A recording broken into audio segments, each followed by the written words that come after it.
Welcome back, Nick Lenz's Comic Corner, Classic / Non-Classic. This is episode number 399 and Doubleshot number 322, okay? We have two more trades, a SpiderMan one and a Black Widow trade. You'll find out in a minute what the Black Widow trade is. First up, it's SpiderMan, Miles Morales, Volume 2. Collecting SpiderMan Volume 2 issues 6 through 11. Written by Brian Michael Bendis, with artwork not only by Sarah Pichelli, who actually is the main artist. She only does one issue on here, while she does the last issue. While the first four issues are done by Nico Leon, Marty Garcia, and Rochelle Rosenberg. Yep. Now all these issues. Now basically, this is just dealing with the Civil War II stuff when relating to Spider-Man. Yeah, pretty much. These issues take place during the course of Civil War II, mainly from issues 3 to issue 8. That's basically what these issues tend to cover. Now, unlike all the rest of the books, basically, that tied into Civil War II, that either were had their story stalled or basically get cut short or relaunched, Spider-Man was practically the only book unaffected by being a tie-in to Civil War II. And there's a very good reason for that, because Brian Michael Bendis is the writer. That's the only reason why. Look at, let's say, Guardians of the Galaxy, a book that had a few issues tied into that, and the book itself basically, now Bendis actually left the book. I mean, he ended this with issue 19, and the book is doing fine, despite the fact that the book got relaunched again. But it was relaunched just, I think it was 5 months after the conclusion of Civil War II, not almost immediately afterwards like it was with Iron Man and Nova. And I love this cover. We have Miles Morales, Sam Alexander, Camilla Khan, basically standing in front of the shadows for Carol Danvers, Peter Parker, and Richard Rider's Nova helmet. This is actually, yeah, this is a really cool looking cover. Who does this cover? Let's see. It doesn't say. I have to look and see. I don't think this is issue 6, is it? No, it's not issue 6. I have to look up who does this cover. Let's see here. I know it's probably issue 7.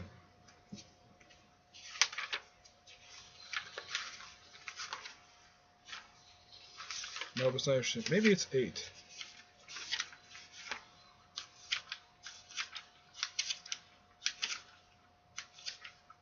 Yep, it's issue 8. Yep, issue 8. That's the issue cover. So, this cover is done by Nico Leon. Yes.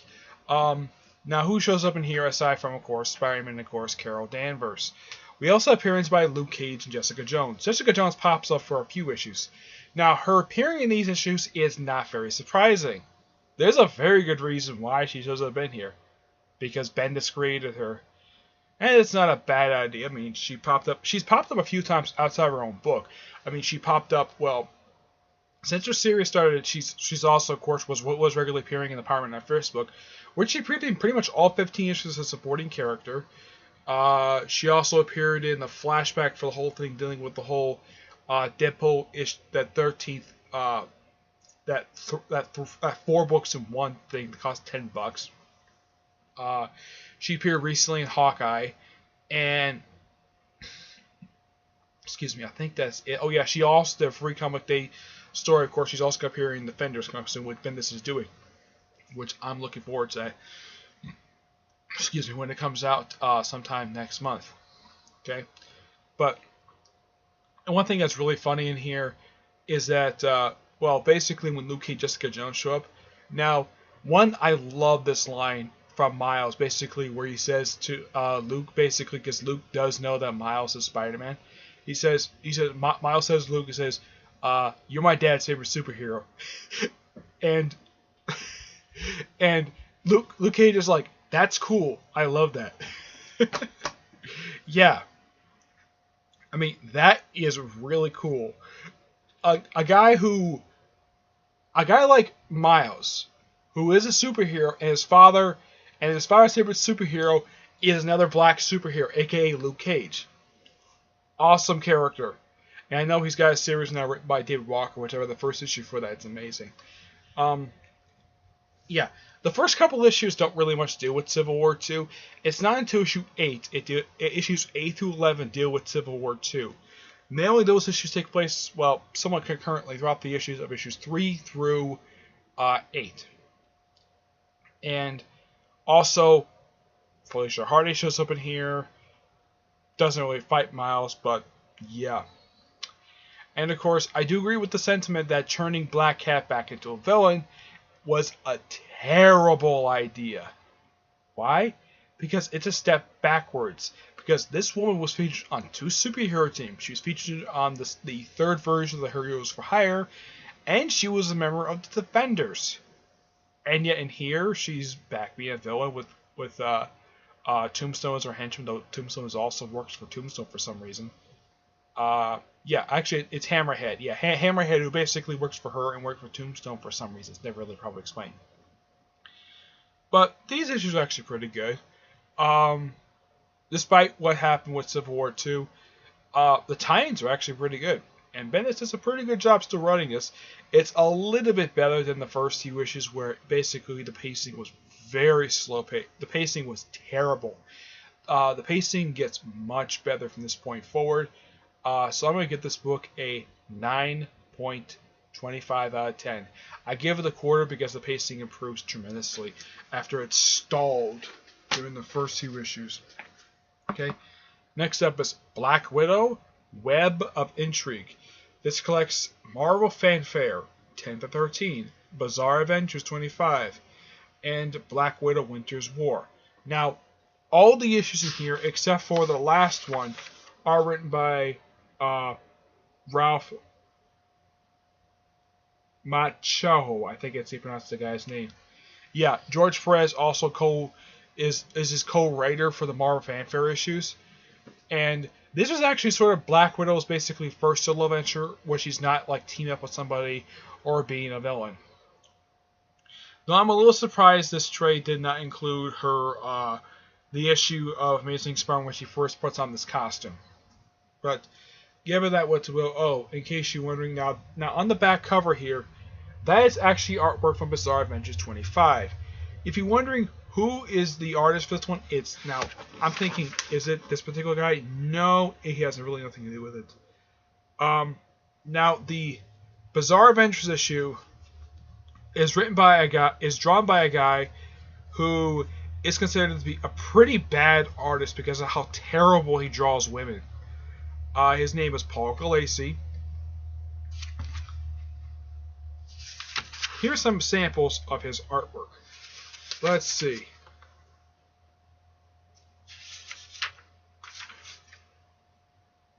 Take a look how he draws Natasha. Yeah, he draws her look kind of, well, let's see, what's a good picture of her? Yeah, the one thing that he sucks at is faces, yes. I mean, look at this. That looks pretty bad. Yeah, Paul Gulacy is famous for this. One of his frequent... Paul Gulacy also happens to be one of 2 artists Doug Moak has frequently worked with over the years. The other, of course, is Kelly Jones. Who actually, Kelly Jones is a good artist. Paul Gulacy, when it comes to backgrounds, he actually does a pretty good job when it comes to backgrounds. But in the case of... his biggest weakness is faces. Yeah, that's something I do agree with while reading this thing again. He sucks at faces. And he should get... now, he draws... now, I actually caught his artwork on Catwoman when I reviewed the Cat Wargame trade. And he still draws the same. He draws women to look pretty thin for no reason. Yeah, he draws them between thin for no reason. And yeah, he draws them to be very thin and give them these very blank, expressionless faces. Yeah. In the case of Natasha, whenever you see her face, it's very emotionless. And it simply puts the same, almost throughout almost the entire comic book, she's expressing the same emotion. Very rarely you see her express an emotion something different than blank stare. But the black and white stuff in here, that's not unexpected. Bizarre Adventures was known for this. Yeah, because it's not published by the Comic Code Authority, so yeah. Now, the Codus War one-shot. This is actually written by Jerry Conway. Oh, and she's wearing this outfit here. This is an outfit she wore back in the 80s. This is considered to be her third outfit, where it's an all-gray costume with a red spider on her right breast, and gauntlets pretty much the same. Now, George Foreman is the artist. Freeman, yeah. George Freeman. Yeah, he's the artist. This actually is really good artwork. So, it's like you read this trade, you start with really good artwork for 4 issues, and you get to the Bizarre Adventures, you're like, wow, man, this artwork is bad. And then you get to the one-shot for Black Widow Codus War. Man, this artwork is so much better. Now, like I've said, Glacy is good when it comes to backgrounds. The guy is terrible at drawing faces. Yes. He's actually still does this, where he, whenever he does a book, he draws, his biggest weakness is women's faces. I also heard that he's terrible with eyes as well. And I also got to throw something else up there. He's terrible with lips. I mean, my God. They look like sticks. I mean, look at, let's say, the late Steve Dillon. He made a face look like an actual face, how it is supposed to look like. The faces he drew, whenever he drew any character, it was the Punisher or when he drew Preacher. He always drew faces a little bit. He gave people big heads, but he did it for good reason, because some characters really deserved it. But he always made sure the characters had their faces look exactly how a person's face is supposed to look in real life. That's one thing you can praise with the late Steve Dillon. I would love to meet the guy, but he passed away before I got a chance to meet him. Kind of the same thing with Darwin Cook and Dwayne McDuffie. Though Dwayne McDuffie was an artist, but he's one of the people I really wanted to meet. But he actually passed away 2 years before I got to DC Comics. But respect the guy's work. But in here, in the case of Paul Glacy himself, I probably would not want to meet him. This is just my thing. I may want to meet him, but if I did, I'd probably have a signed issue of, like, I don't know, Catwoman or one of the other books he did. But yeah, I probably would not want to meet him. Kelly Jones I would love to meet. And Doug Moore, I have no problem with his work. It's just that Glacy, my honest opinion about him is that he's terrible with faces. Yeah. But despite the whole thing with Paul Glacy, all the issues in here are really, really good.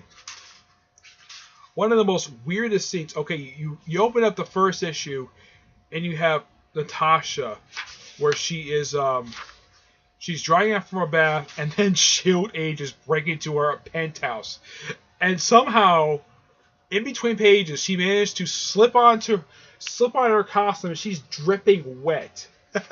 Man, Perez, you do a great job drawing.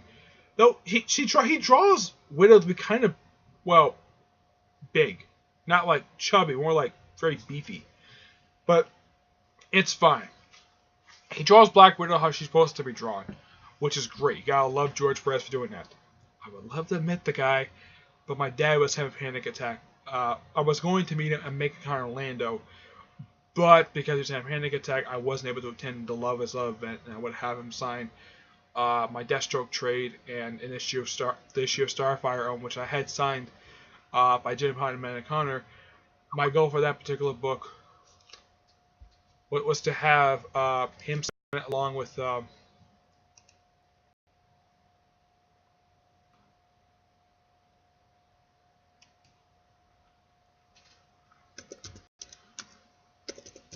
I'll eventually, maybe one day, have Marv Wolfman himself sign the book, but who knows. I'm hoping I get a chance to see Marv Wolfman there accounting it. This time, I'll actually get a comics time of him this time, instead of basically trying to, well, I mistakenly assumed that all creators, if anybody went to a con, basically required money to get books signed. And then I went to next year's Tampa Comic Con, it's like, The comic creators don't require money, unless of course it's very few people I've actually met to basically ask for money for an autograph. But luckily enough that a lot of them I've met basically don't ask for money. Like Greg Rucker doesn't ask money. The only people who have basically I've had to pay for an autograph for them is Neil Adams, Michael Golden, and that's it. Chad Hayden, I was going to autograph him at one point, but he required $5 for an autograph, which I wouldn't have a problem paying, except I had no cash on me at that point. Yeah. But issue here pretty good. I'm going to take a quarter point off because of Paul Gulacy. Nothing against the guy. It's just that he sucked at drawing Black Widow's face. 8.75 out of 10. Alright. So. Okay. That is it for this episode. Stay tuned for the next episode, which is episode 400. And Doubleshot number 323. Okay? But until then, I will see you there. Bye.